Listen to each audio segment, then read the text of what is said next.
আমরা বিভিন্ন দিনে বলেছি যে সিয়াম শব্দটি কোরআনেও আছে, হাদিসেও আছে। রোজা শব্দটি কোরআনেও নেই, হাদিসেও নেই। সালাত শব্দটি কোরআনেও আছে, হাদিসেও আছে। নামাজ শব্দটি কোরআনেও নেই, হাদিসেও নেই। জাহান্নাম শব্দটি কোরআনেও আছে, হাদিসেও আছে। দোজখ শব্দটি কোরআনেও নেই, হাদিসেও নেই। জান্নাত শব্দটি কোরআনেও আছে, হাদিসেও আছে। বেহেশত শব্দটি কোরআনেও নেই, হাদিসেও নেই। আল্লাহ শব্দটি কোরআনেও আছে, হাদিসেও আছে। খোদা শব্দটি কোরআনেও নেই, হাদিসেও নেই।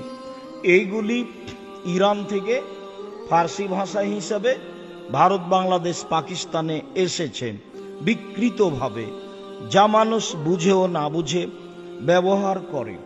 মানুষের উচিত আল্লাহর দেওয়া নামগুলি ব্যবহার করা, মানুষের উচিত নবীর দেওয়া নামগুলি ব্যবহার